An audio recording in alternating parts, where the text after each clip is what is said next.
नमस्कार, आप देख रहे हैं आइडियल एक्सप्रेस में हूं निशा मिश्रा। पाकिस्तान में एक बार फिर से होने वाला है तख्ता पलट।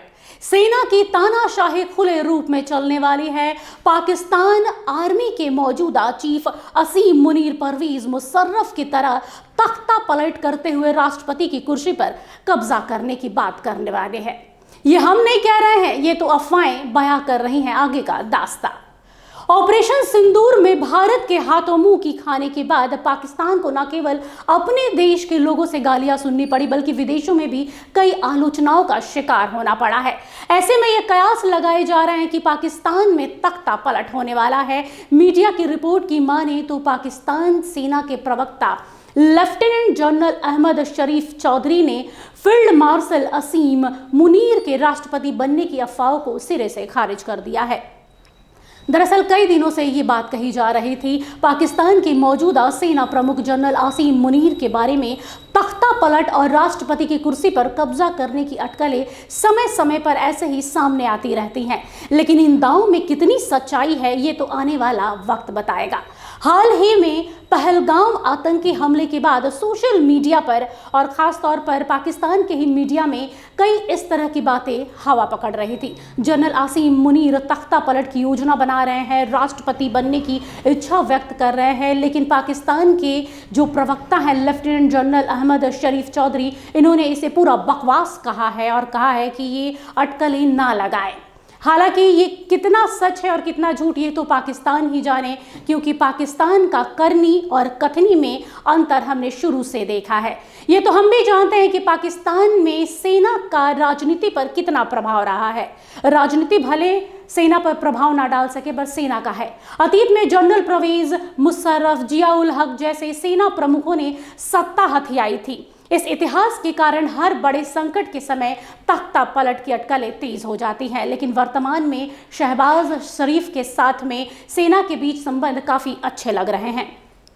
सरकार ने हाल ही में मुनीर का कार्यकाल 2027 तक बढ़ा भी दिया है, जिससे लग रहा है कि संबंध अच्छे हैं। मुनीर ने अपनी भड़काऊ बयानबाजी खास करके पाकिस्तान और इंडिया के जो कश्मीर के मुद्दे हैं उसको लेकर टू नेशन थ्योरी को बढ़ावा दिया था, जिसके बाद इस तरह के विवाद उत्पन्न हुए थे। पहलगाम हमले के बाद उनकी आलोचना भारत और पाकिस्तान दोनों में बढ़ गई थी। कुछ रिपोर्ट्स में दावा किया गया है कि जानबूझकर मुनीर इस तरह के हथकंडे अपनाते हैं, आंतरिक और बाहरी संकटों का इस्तेमाल करते हैं अपनी सत्ता को चलाने के लिए। लेकिन इससे तख्ता पलट होगा या नहीं, इसके पुख्ता सबूत अभी तक नहीं मिल पाए हैं। लेकिन ऐसा कुछ भी कहना जल्दबाजी होगा, क्योंकि आश्चर्य करने वाली बात नहीं है। ये पाकिस्तान है जहां कुछ भी संभव नहीं है, वहां सब कुछ संभव है। झूठे दावे, मक्कारी, रात के अंधेरे में पीछे से हमला करना, ये सब पाकिस्तान के रगों में, उनके फितरत में शुमार है। फिलहाल के लिए बस इतना ही। देखते रहिए आइडियल एक्सप्रेस। नमस्कार।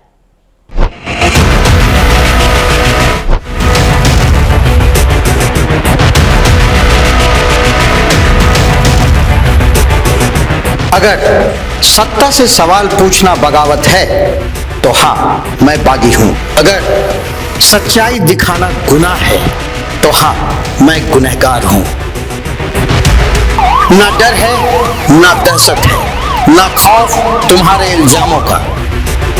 पूछेंगे सवाल, तलाशेंगे जवाब, और डंके की चोट पर करेंगे सच और झूठ का पर्दाफाश। बरसों पहले जो सफर शुरू हुआ था, अब अंजाम तक पहुंचाने की बारी है। सिर्फ खबर नहीं, अब इंसाफ दिलाने की भी जिम्मेदारी है।